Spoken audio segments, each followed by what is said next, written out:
Hi, I'm Bruce B. Lanoyle, and you're watching a podcast where nostalgia comes alive. It's Jake's Happy Nostalgia Show. Let's roll it.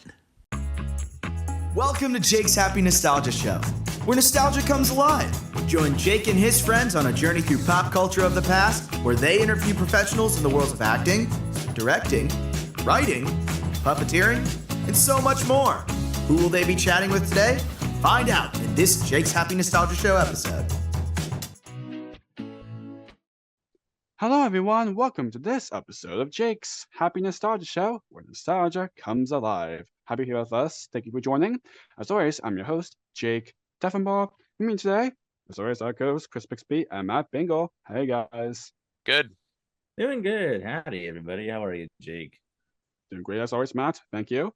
Good. Yes, we had a wonderful interview for you folks today. Yes, Oh, we yes, did. absolutely. Yes, we did. Yes. Tell us all about it. Thank you, Matt. I absolutely would be delighted to. Today's interview is with Tim Blaney. Tim is a puppeteer and voice actor who's best known for his roles as Johnny Five in the Short Circuit films and Frank the Pug in the Men in Black films, and Goofy Goober in the SpongeBob SquarePants movie.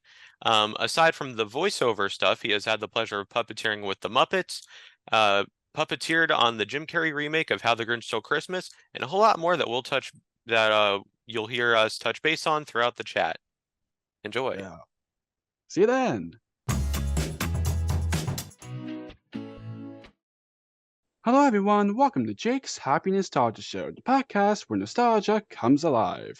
Yes, we're happy to be joined by the wonderful Tim Blaney. Tim, happy to have you here. How are you? Great to be here. I'm doing well, thanks. Yes, delighted to have you here. You're welcome. Absolutely. Yes, so to kick this off, could you tell our audience a little bit about yourself and what you do?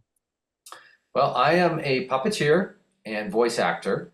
They kind of go together sometimes. And actually, I think my voiceover career was initiated by my puppeteering adventures. So I started by answering an ad for a scene painting at to paint some scenery at a puppet studio down in Venice, California that was owned and operated by Tony Urbano.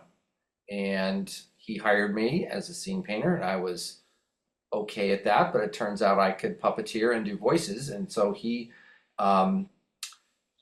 had work, and so I became a puppeteer and many commercials and films. Did you want like a little resume or like the main things I've done are Johnny Five from the Short Circuit movies and Frank the Pug from the Men in Black movies. And both of them came about through my being a puppeteer. Tony Urbano was the one that got the jobs.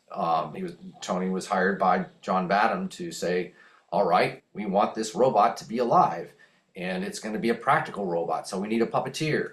And so he interviewed Tony, and Tony said, yes, I can do this, and I've got a guy I think would be good for the voice. Because John was saying, we want you to do the voice, Tony, and that way you can puppeteer and relate to. So I got a guy who we think will do good with the voice, and that'll allow me to step back and I can direct the robot and the whole performance of the robot. So he put me forward as because he knew I could do some voices. Just to kind of rewind, going back to my teen years, I was a very shy kid, but I discovered I could do voices and accents through watching Monty Python's Flying Circus. So Nice. that was really kind of the thing when I was growing up. The Monty Python was like dangerous, it's absurd, and the comedy that they did. And I discovered I could do accents and voices. So that was always kind of a thing that I had, and Tony discovered it. And of course, it worked well with puppets. You need to have the puppets have voices and characters. And that was one of his strengths of his companies. He said, I've got puppeteers who can also do voices and act. So you get me started talking and I start just rambling.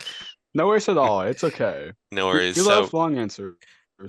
Yes. So before getting into, puppetry and voiceover, what was your childhood like and how did you grow up? I'm a Los Angeles native. I grew up in a very nice, didn't realize how nice until now, suburb called Pacific Palisades. Palisades, go Dolphins. And I went to UCLA, just down Sunset Boulevard, but I went to UCLA to study fine art. Um, my dad said, well, we think, I think you could do well as a lawyer.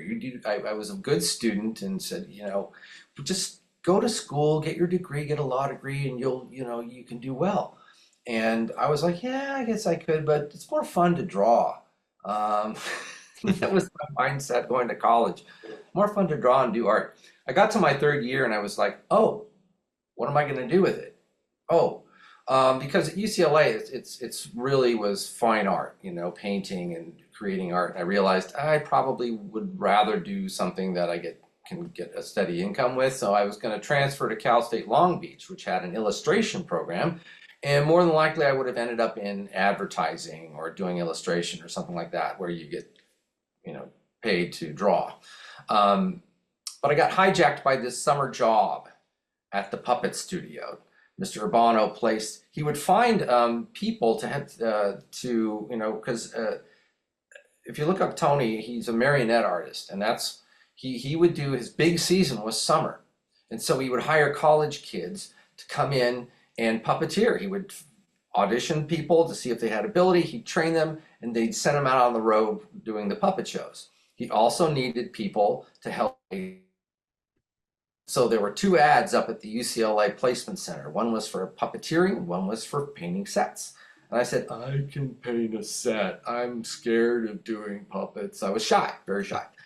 But everybody that goes in to audition or show or get a job at Tony Urbano's, no matter what you're doing, if you're seamstress, if you're an office worker, if you're a tech guy who's building stuff, he's going to try you with a puppet, because Tony realized that people who, there's a whole world of puppeteering talent out there who doesn't think that they can puppeteer, doesn't know that they can puppeteer. The people who are like Tony, who got bit with the puppeteering bug when they were kids, and that's all they wanted to do. That was Tony. And there's many other puppeteers like Philip Huber and like lifelong puppeteers that knew they were going to be a puppeteer. It's all they wanted to be since they were like, they were actors. They came up through acting. They knew performing, but they didn't know they were going to be puppeteers until that crossed their path. And then they tried it and you go like, wow, okay, this is really cool. You can like make this thing come to life and you can be whatever the puppet is. If you can't, your face isn't dictating what character you can do. And plus with the influence of Jim Henson and all the puppeteers who came before, and especially Henson, everybody knew the Muppets and Sesame Street. And so long story short, he auditioned me with a puppet, marionette, and it turns out I had some ability with it. And he had work that just started coming in because he was sort of mid-career when I came in. And he started getting into more in film and television projects, which kind of dovetailed with my skill set, which was, I was okay with the marionettes. I had enough, he kind of started going away from doing live shows and which are marionettes, into film and television work. He did the Barbara Mandrell, the Mandrell show with Sid and Marty Krofft, and that was got into doing McDonald's commercials and the Snuggle Bear, and then the movies came along too, right about the same time. We mid 80s we had Short Circuit, and then right after that went right into Flight of the Navigator, and then continued working on other things, and then mid 90s we got the Men in Black movies, which was nice. Another fortuitous happenstance. Well, it was the way that the Men in Black thing came about was Rick Baker was looking for someone to coordinate and puppet captain on the set, because his shop, normally his guys and people will perform, and they're great puppeteers, will perform their creatures on set.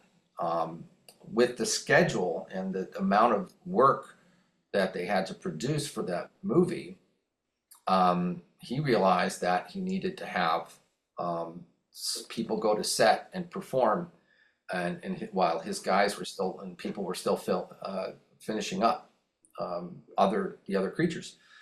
So he had understood that Tony had done that before, interviewed Tony and hired Tony. Movie out in the desert where Tommy Lee Jones knifes open the immigrant, and then there's this creature. And I did a voice on set that was just a gobbledygook alien voice. Tony put me on the mouth, and it was kind of like a mishmash kind of thing. And I think then Rick said, okay, how are we going to, they were, Barry Sonnenfeld said, how are we going to do Frank the Pug? And Rick wanted to do a makeup on an actor with a pug snout, film the actor doing the lines, and then map the, or composite, I think that's the term, that footage onto the footage of the dog. And he said, I think Tim can do the voice, and he put me forward for that. So thank you very much, Mr. Baker. And so that's what happened. They molded my face, and they did a sculpture on the casting. They made I'm going to use all the wrong terms, but they made me. They applied a pug makeup on me. I mean, flew me up to ILM, put a pug makeup on me, gave me pug teeth, and they filmed me doing Frank's lines from the first movie, which was just that first scene. And that kind of worked out. Turns out that they didn't actually like use the actual footage, other than they did it all CG, but they used the footage to as reference. So when they animated it, it looked more, Looked real. Yeah. Veracity was there.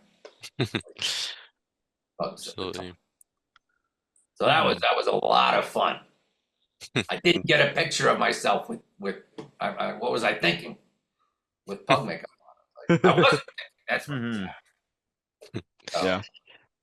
Nice. Awesome. So now, I'm kind of curious, were puppetry and voiceover always what wanted to pursue as careers? Did I want to pursue them as careers? Yeah. It was probably nothing in the forefront of my mind. No, I was like, I didn't know until I took this summer job where he says, oh, you can actually, he would get work doing this if you, or I just was in the right place at the right time with the right skill set. So my whole career is one big happy accident.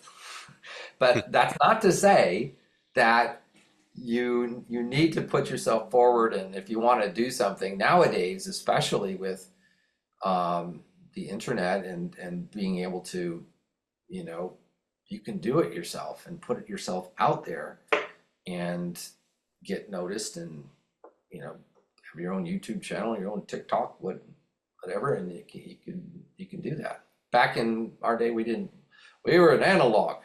We didn't know, we had, our monitors were all CRTs they were really heavy and big, and even the little ones, and the technology has come along so far, it's amazing. Absolutely. Here we are talking like miles apart. Exactly. Yeah. Yeah, absolutely. Yep. Yes, indeed. Yes. Yes. Did I answer that question fully? Matt, I think it's your question. Oh, is it mine? I know you were typing. It was, the question was like, did I always want to? I think in the back of my head, I was a performer. In my heart, I was a performer, but just a very shy, quiet kid that had to have puppetry. avenues for the shy person, because I think the first, puppeteering commercial job with a Muppet style puppet that I got was Mr. Urbano had a job that he got for a savings and loan in Arizona, where there were two Muppet style prospector puppets that come into the savings and loan with their bag of gold and say, "We want to put our money in the savings and loan." And I did a Pat Buttram. I was a sidekick character. And I don't know, there's this guy named Pat Buttram who was around at that time. And so I did that. And Tony did it was like a, comedy team. And it was Muppets. And, even with the marionettes, and I should explain, Tony's marionette shows what they call open face puppetry. You look at the marionettes from The Sound of Music, that they're on a bridge. You don't see the puppeteers. They're behind curtains at the top, and the strings. All you see are the puppets. Well, Tony's style of puppetry, I think, came out of World War II, where there was like shortages of materials. So they did this open face style where the marionettist is out there on stage with a puppet. And it's just a tabletop, and they're standing on the table. So they're above, and the audience can see them. So when I went and he put me in his marionette show, I was like, "Oh, you're not seen, right? No, you're in full view of the audience, and you get to perform with the puppet." And one of those aspects of it is that many times, hopefully not too many times, marionettes get tangled and they don't go right, and so you have to like untangle them. And Tony's technique was always, you always look like you're having a good time on stage, no matter what. Always smile, always, because the audience gets very kind of upset if you're upset because the puppet's tangled. So you just kind of like smile, and you bring the puppet up stage, and you calmly untangle it, and you bring it forward. Always look like you're having a good time on stage. Absolutely. Well, that was hard for me. So I had to learn. That was lesson one, was don't let the audience know there's anything going wrong, because that makes, then they all go like, "Oh my God." Right, yeah. And they're not having a good time. So that was lesson one, is in show business, is it's like what is it? The show must go on, and you put a good face forward. And then with the Muppet style television puppetry, you are not seen. And I was like, "Oh, great." Yes, and you can become whatever you want to become. Yeah. Oh, what's that?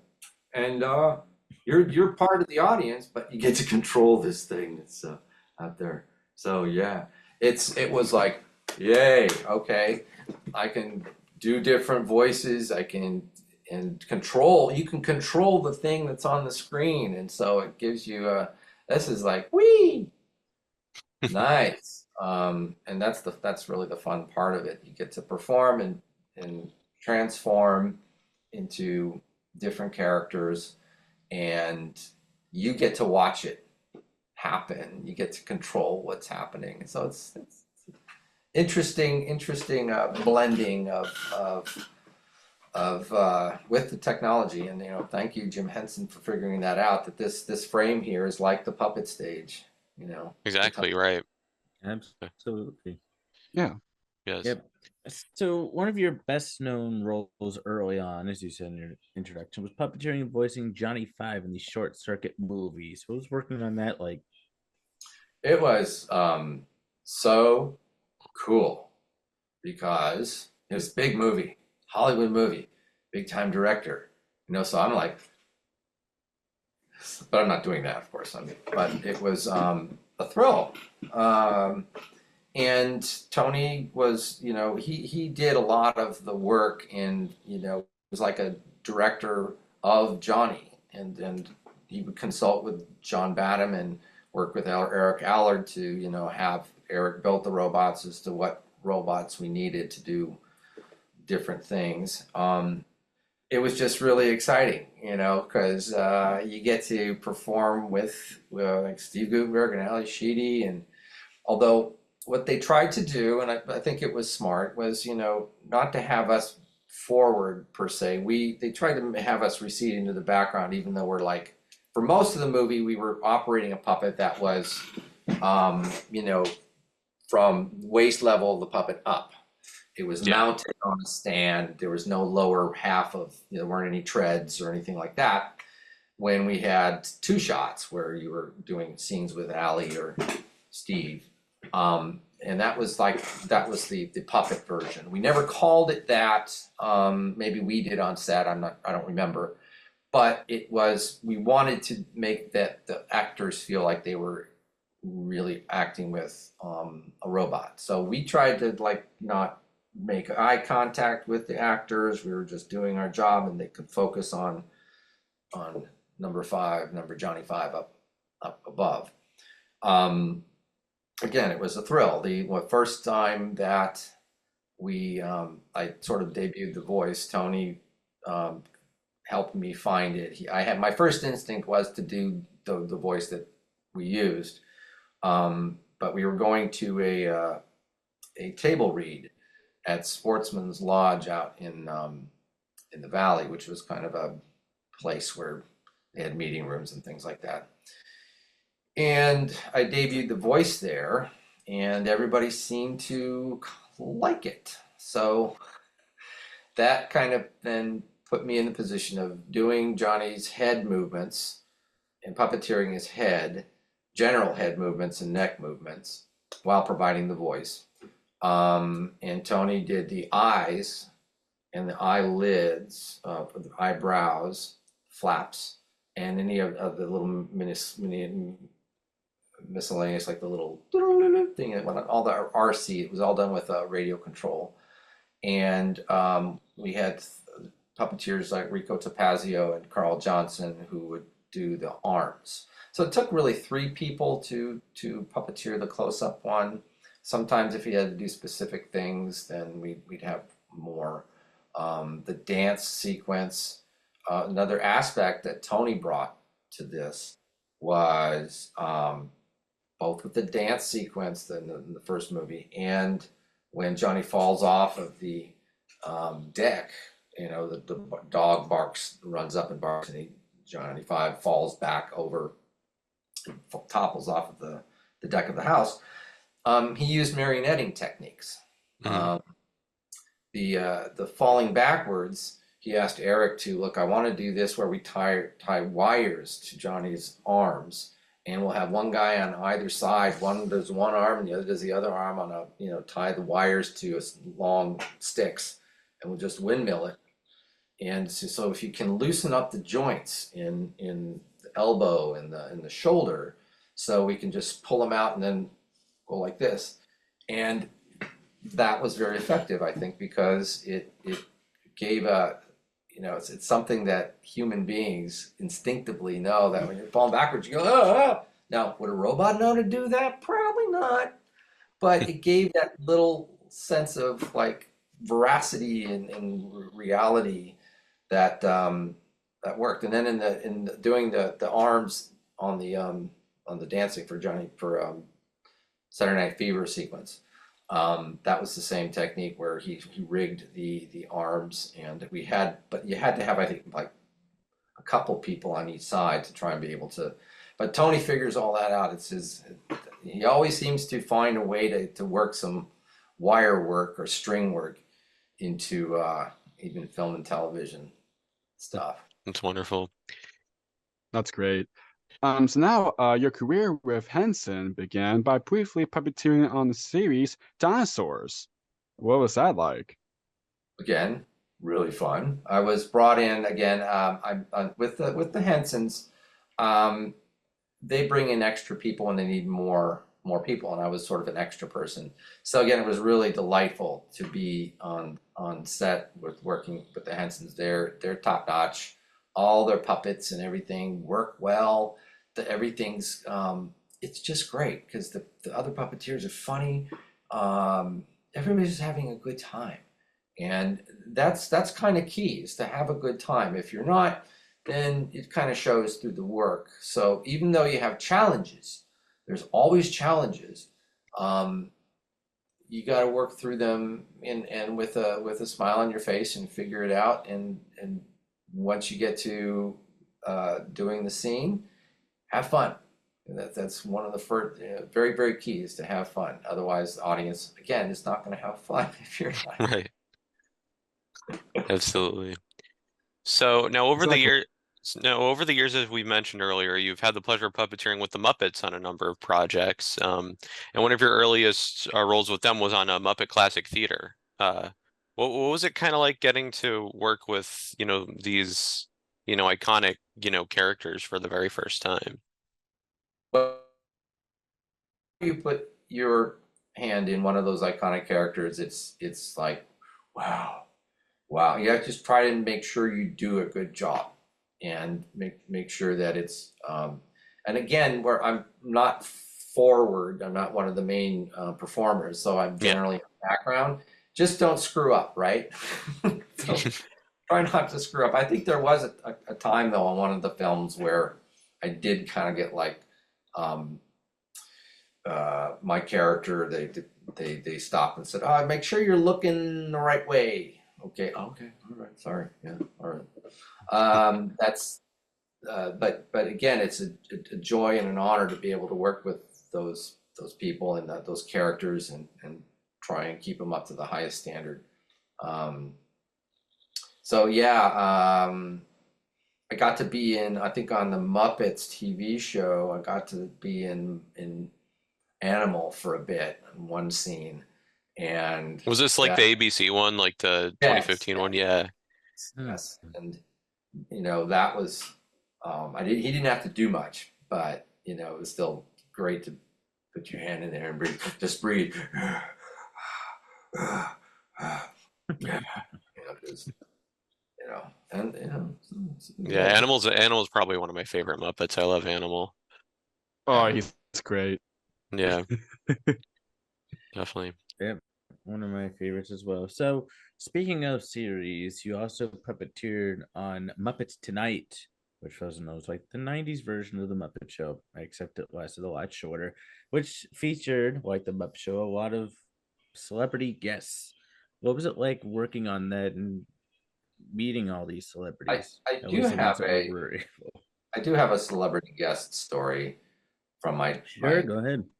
um the episode. There was one episode, I don't know if, I think I worked on a couple, but Kevin Carlson, this episode featured the Oh, artist. Kevin Carl, yeah, great guy Artist, too. Great friend of ours. Oh yeah, Kevin's great. He's like super positive. Anyway, Mhm. we were there and we were gonna be doing characters. I think in a, if I can remember correctly, a classroom scene where there were a lot of puppets, and I think Prince was. I'm sorry, the artist formerly known as Prince at that point was going to be the guest star. Was the guest star, and we were told that when he comes on set, you're not to look at him. So Kevin and I were waiting for, I think we had rehearsed, and we were waiting off to the side, kind of by the corner of the stage where there was a door, and the door swung open, and we immediately turned to look to see who's coming through, and it was formerly known as, and we went, we looked at him. We looked at him. We're gonna get kicked off. Oh no. Because it was sort of like the door opens, you go, huh? And there he is. So, Yeah. Right. But they didn't. They let us. They let us finish the job, and he was great. Once he got on set, you could look at him fine. Once he was up there performing, you're doing your thing. But you generally aren't. Your puppet is the one looking at him, and you're not. You're looking at a monitor. Right. So, again, joyous to be able to work with the Muppets. They make puppets that work really well. They really understand that can happen sometimes when you're on projects where the shop is doing different types of puppets, and they may not have an expertise in a certain kind, and then puppeteers will tell you there'll be certain jobs where the puppets are really heavy and hard to work, and you do your best to make them come to life. But generally, that's not a problem with the Hensons. Even the puppets that have mass, they seem to be able to make it so they're large, but they're as light as they can make them, and because they understand that will make the performance better, because you're not fighting gravity. And if they have something that's big, they'll make a harness, and that's so generally they're just top notch all around. Absolutely. And you also got to work, also speaking of celebrities, on the Studio DC Almost Live specials, which featured a lot of the Disney Channel stars. What was working on that like? My gosh, you're really tickling my memory here. It was like around the late 2000s, I think. DC was that? Frank was on that one, I believe. Frank Oz, and I got to either be Frank adjacent. I don't think I actually assisted him. If I did, I think I might have been corrected, because again, he likes. It was just I don't remember a heck of a lot about it. I'm sorry, but I think I was an extra puppeteer, and just tried to do my job competently. Absolutely. I don't specifically remember what I did. That's okay. No worries at all. It happens, of course. So now, after years of working on series and specials with the Muppets that we already mentioned earlier, you got the opportunity to work with them on the Jason Segel film. What was that like? That one was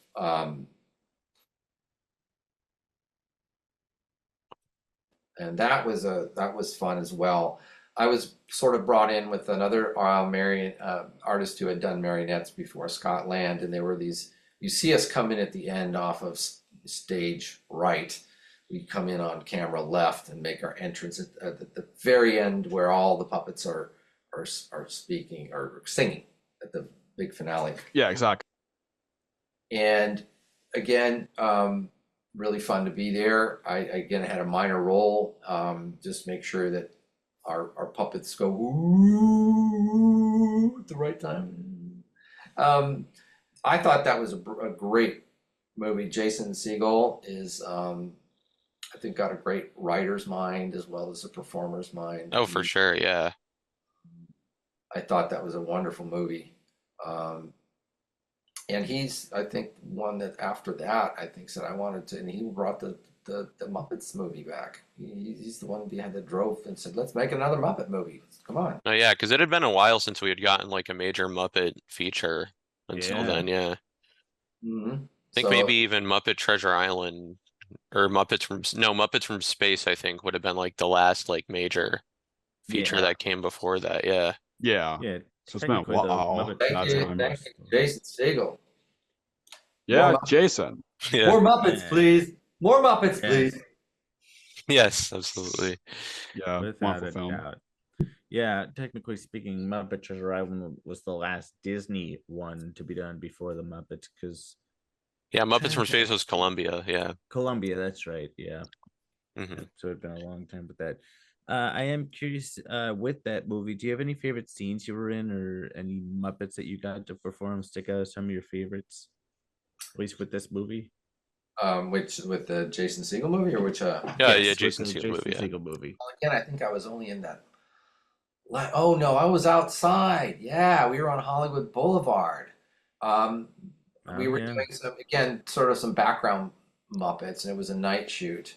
And there was one time where I believe I was working. I don't remember the specific Muppet, but I remember handing it off to Mike Quinn, and he was doing stuff with it. I'm like, oh wow, look at what he can do. I was impressed with. Oh yeah, Mike's awesome. Mike Quinn's energy that he brought to that I somehow didn't quite have. And I thought, like, come on, let me try again. I think I can do that. But we were on the street, and we were just, I think, looking when the main characters came by. Right. So, yeah.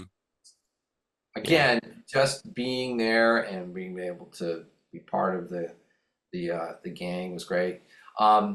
The Muppets in those, again as an extra puppeteer, but that was really fun because it was live and you had to go from one bit to another bit. Oh yeah, those two shows were beautiful. Take the Bull and Yeah, DO2. Howard Yeah. Bowl, yeah. really, Yeah, really yeah. captured the spirit and the heart Oh of my gosh, a yeah. Muppet show. Absolutely. Just again, a joy to be involved in that. Absolutely. I mean, like those. I remember, like I mean, there are so many videos on YouTube, and every time I'm like seeing these, like, oh, I wish I would go, and then they have I all, and then know. it was such a And you got to such a see special show, and the Rainbow audience. Connection, and all of them together. It's Yeah. just so great. Not to mention performing in front of 15,000 people. No Yeah, pressure. Well, None. it's part of your sort of discipline as a performer is that you got to Yeah. be where you're supposed to be at the right Yeah. time. Go, Mhm. and it's you drive the energy from the audience too. It's just Yeah. and Oh yeah. that pressure is there, but it's also like you've rehearsed it, But- you're ready. Yeah, and let's have fun, Yeah, not because think about it. Yeah. getting Yeah. laughs from the audience or getting that energy from the audience when something lands and they all go, it's like that's wonderful. And also it's the old Yeah. it keeps you focused, like don't screw up, but um But yeah. doesn't really be never really thought too much. You just kind of have to be back in You the just back go, you just do back mindset Yeah. and just And again, I exactly. was not doing anything too particularly I wasn't a key performer. Right. Just great Right. to be there. We all do our parts. I think there was one part where there was a line of where all of Muppets come out and parade Mhm. in front, and we're all on dollies. And I think for some reason I Yeah. on dollies you have to like pull yourself along. And I was like, make sure I get going. I was a little bit behind, and I kind of had to Mm. catch up. Yeah. But you're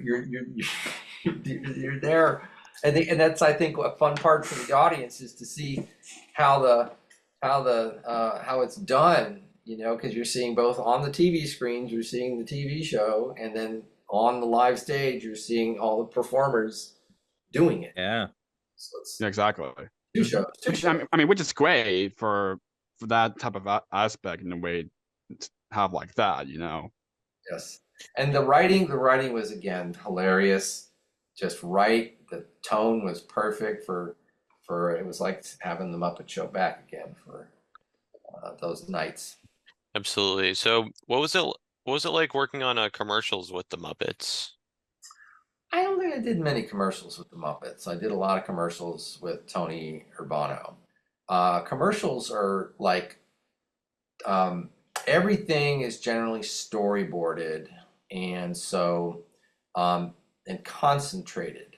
And it can, depending on, it can be very high pressure at times, and other times not so much. But generally, it has a lot of pressure. I think John Badham mentioned that commercials. There's more money spent per second on commercials than even on big feature films. Right. So there can be quite a bit of pressure.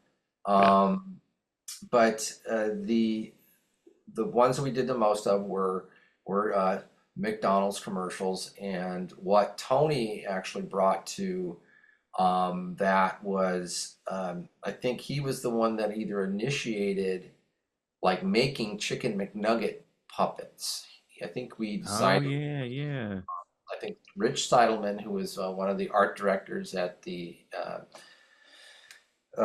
Leo Burnett, who had the McDonald's account, made a drawing of these McNugget characters. Actually, they appeared in one commercial where they were part of a new Happy Meal, where it's the Chicken McNugget Happy Meal, and this box of opens up, and then there's 6 Chicken McNuggets, and they go, "Where are Chicken McNuggets?" And that was all they did. And then Tony said, "I think we want to show them what they can do." And in his studio, we made a little film where they jump out of the box and they start going around and trying to do things. And that, I think, stimulated, we made a little video, and that stimulated the agency to create, well, hey, the Chicken McNuggets can do their own adventures. And I think it led to them doing commercials that featured the McNuggets, and they get dressed up in costumes. There was a Halloween one. There were all different kinds of Chicken McNugget commercials where they were doing their own thing. They were in their own world. We even made a stage, a 4-foot tall stage with a plywood platform that we could rig for each commercial depending on what they needed to do.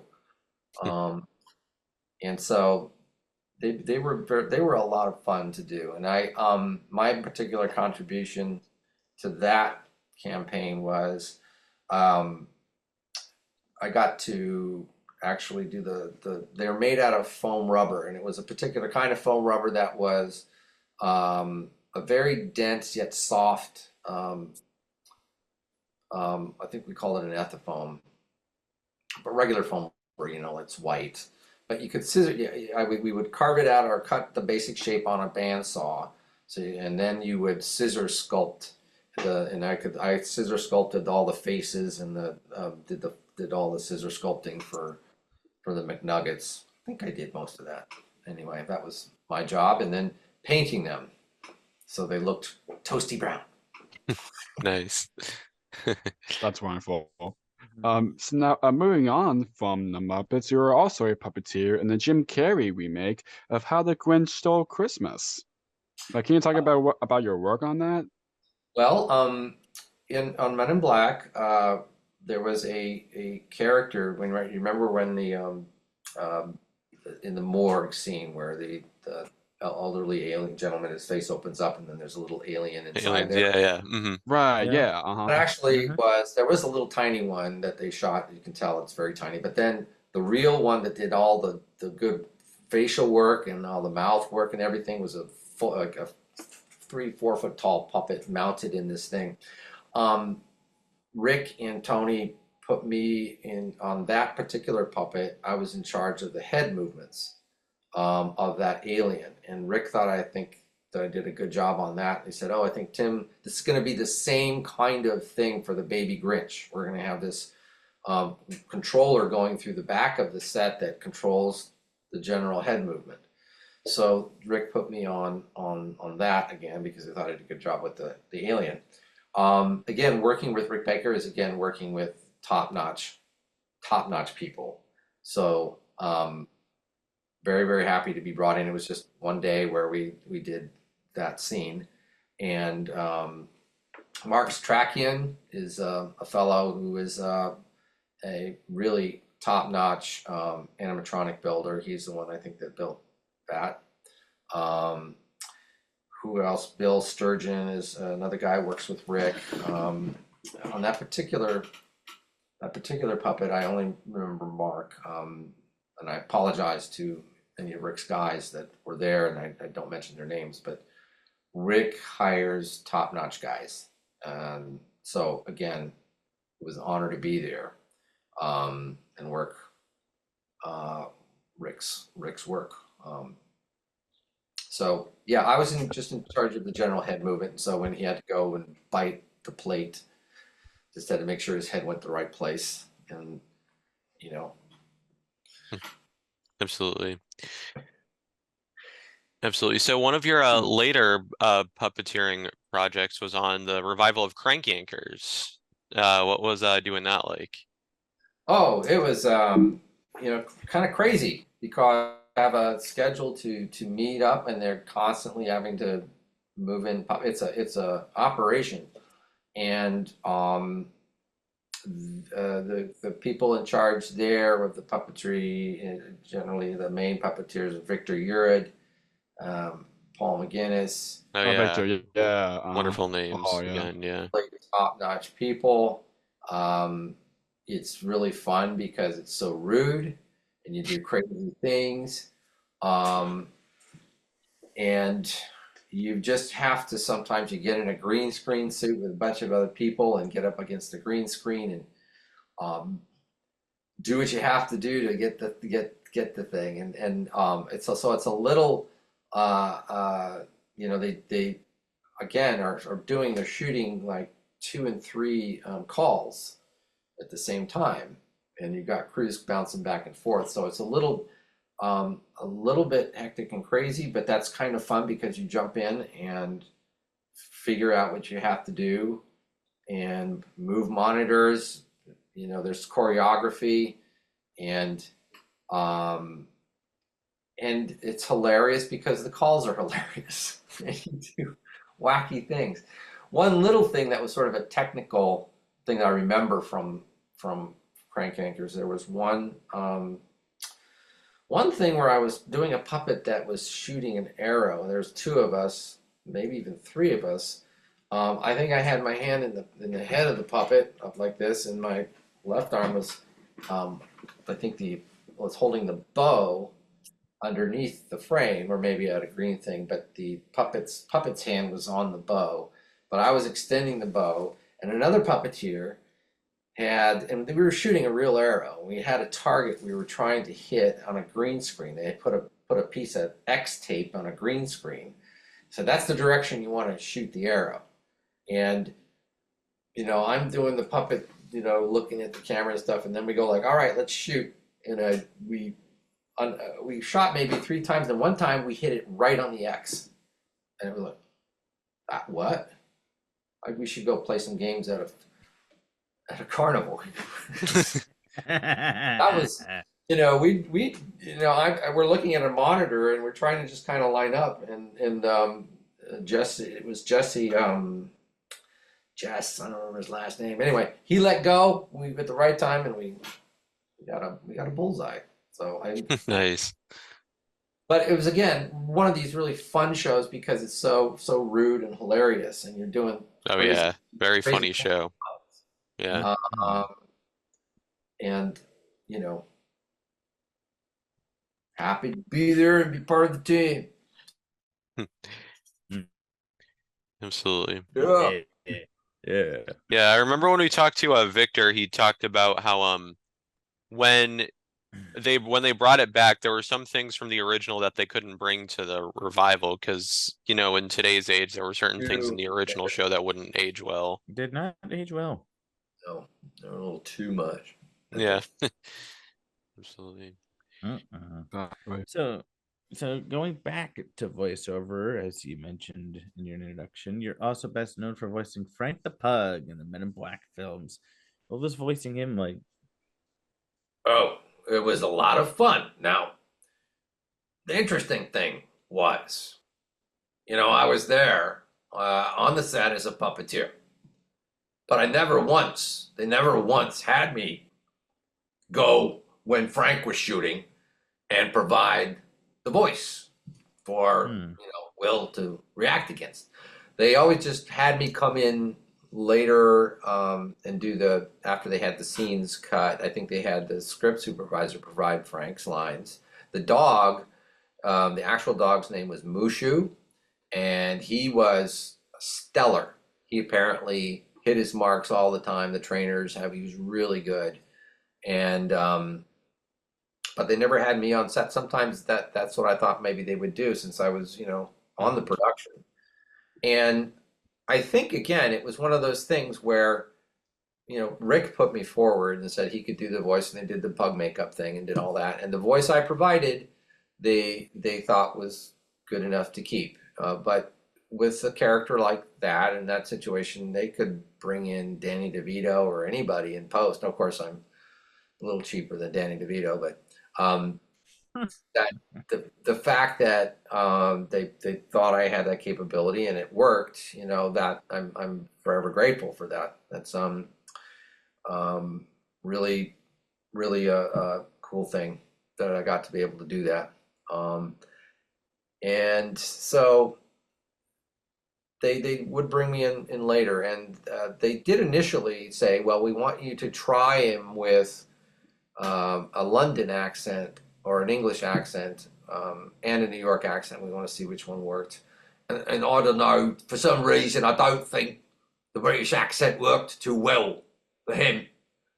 The New York thing was more right in line, you know? So, Yep. Nice. easy enough. Because a pug is, I guess, a British, breed, I think. I Right. think so. So now, what was it like voicing a Goofy Goober in the SpongeBob SquarePants movie? It was like the funnest, easiest thing ever. I auditioned for it and I thought, this is kind of really simple. Goober, yeah. We're all Goofy Goobers, yeah. Goofy, Goofy, Goober, Goober, yeah. I think that's how it went. Yep, that's it. That's Yeah. exactly how. Yeah. Yeah. And it, had its little bit in the movie. And that's actually one of the things when I do conventions now. And it's kind of like when people find out I did that, they go, oh, you did that? And then I do it, and they go, oh, you did that. And I got to say, it was pretty, I don't know. That's sort of to me, Goofy, the classic Goofy voice. And it worked again. So again, thank you for casting me. Appreciate it. And yeah, that's that I remember doing a convention in London a couple of years ago, and there was a boy that came up and they had a photo of Goofy Goober and said, "You did Goofy Goober?" And I did the voice for him, and he was like, honestly, it was like, that's the thing that's kind of, you realize that when people hear it coming out of something that they're not used to, somebody's face that they don't, something they go like, oh, it's kind of shocking in a bit to them. Whereas from my perspective, it's like fairly straightforward for me. So that's what's actually sort of fun, the most fun about conventions, when you do the voices of the characters and they go, Right. you, Yes. it's you. And you're like, yeah, I was there and they recorded it when I was. It's like, your mind logically says, yeah, of course it's me. But they don't, they experience it as a character on the big screen, and then it's you're in front of them coming out of a strange man's voice or face, so. Right. Yeah. No, it's all. I mean, oh my gosh, such a wonderful film. Yeah. Mm-hmm. Oh, the SpongeBob stuff is so hilarious. I remember I had kids. Oh yeah. Later in life, and I remember watching SpongeBob and thinking, is it a little too adult for them? And they're like, no, this is kind of like, this is hilarious, even if there isn't stuff the adults laugh at. That's actually the magic formula for making something that will be really popular. The Muppets did it, and the Best Kids stuff does it. It hits everybody. It's for adults and for kids, and SpongeBob's great that way because the character and the behavior that they do is like very adult, especially like the dynamic between Patrick and SpongeBob, and SpongeBob's Mr. Hyper anxious but energetic, and it's wonderful. Definitely. Oh yeah, absolutely. Yeah, such a great film. It's so great. So one little tidbit about Goofy Goober is because when I went to do the session, it was at a big recording studio out in the valley somewhere, and when I came in, Patrick, Bill, was it? Yeah, Bill Fagerbach. Yeah. Was in there going Patrick, and I could hear him. It was, and just I'm like a fan going, it's Patrick. It's him. Doing exactly what other people do to me sometimes. It's like, but you're like, yeah, it's Bill. It's Patrick. Oh, he's so great. He's so wonderful in that role. Nice. Oh gosh, that's wonderful. And so then they had, when he finished, I think I went into the same room and just did 3 takes or whatever. And I mean, really, I think that was the biggest bang for the shortest amount of time, the song. Yeah. Yeah. Yeah, absolutely. So since we're about to get close to wrapping up, can you share any projects you're currently working on? At least I you're allowed to talk about. can't. It made me sign NDAs, non-disclosure agreements, so I can't say anything. There's a couple of things, but can't say anything. They're voiceover. They're not puppetry, but Looking forward to whatever they Whatever are. they are. Yeah, A little I mean, different. it's what it is in the voiceover biz, where like you kind of have to wait Yeah. a little bit longer until, but you're trying to. Yeah, Even Because I'll animation say- takes a long. I mean, it takes we'll long, get used to it. because you it know? takes a I'll say long that- time to produce like animation. Oh yeah. Yeah, and it's animation. I can't say what it is, but what I did takes long too. It might be like a while. Right. Oh The yeah. other stuff is that one of them is more dramatic, and the other one is kind of more. It's not. It's more like my regular voice as opposed to character voice. Like Although impressions. Yeah. Okay. one of them has. Right. I do shift my voice for one of the projects, and but it's not cartoony. It's more realistic. Gotcha. Gotcha. No Just worries at all. I mean, Mm. I mean, you kind of have to get. I mean, for you being, I mean, I know the people who kind of are into the biz would just kind of get used to it. That you can't say anything until like Well, that fair time. I gotta say, I'm Here's what very. it is. I feel like I had the opportunity to do a wide type variety of characters, from the cartoony Yeah. to the realistic, and I guess that's also the cool talented people that do work all the time, that do the full spectrum of voice work. Yeah. And because they're that versatile, you don't have to have your face attached to it, so you can then do many different characters, and that's what I strive for, is to try and not just be one thing, and that's the joy of it, is Absolutely. different characters.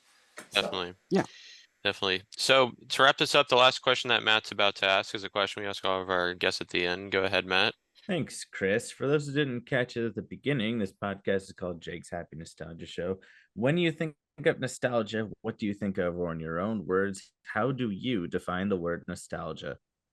I define the word nostalgia to mean the warm fuzzies you feel when you think of something that made you smile as a kid or as a teenager, that brought you joy.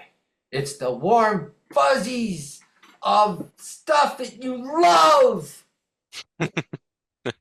Absolutely great. I love Described it better. Thank you so much. Hurts Yes, and absolutely. Well, Tim, thank you so much for taking the time to do this. This was a blast. Thank you for having me. It was a pleasure. Yeah, absolutely. Absolute pleasure. I'm looking forward. What's more to come? Yes. Enjoy the rest of your day, Tim. I will let you know when we plan on putting this up. Cool. Thank you very much. Very Of course. much. Thanks again, Tim. Jake and Matt, thank you very much. Thank you. Yeah, Yes. absolutely. Enjoy the rest of your day. Have a great rest of your day. Take care. Bye. Bye. Bye. Bye, Goofy Goober. See you later. I never have to say anything. I just have to sing the song. That's all they want to hear. They don't want to know about my day or anything. They just think I'm goofy and I'm there to push a button and sing songs. That's fine. I know place in life. Exactly. Okay. Have a good day. You as You well. too. See you, Tim. Bye. Bye. Thank you. Thank you again. It's goodbye from us as well. We absolutely enjoyed our time with Tim Blaney. Links to his social media will be in the description down below for anyone who wants to connect with him or check out his work. It's goodbye from us as well. Keep a lookout for more wonderful interviews coming your way. As always, what do we say, Jake? Keep nostalgia alive. Take care, everyone. See you next time. Take care. Bye. Goodbye. Bye. Thank you for tuning in to another wonderful Jake's Happy Nostalgia Show episode. Be sure to follow Jake and the Happy Nostalgia team on social media, check out our website, and stream the show wherever you find your favorite podcasts. And as always, remember to keep nostalgia alive. Bye-bye.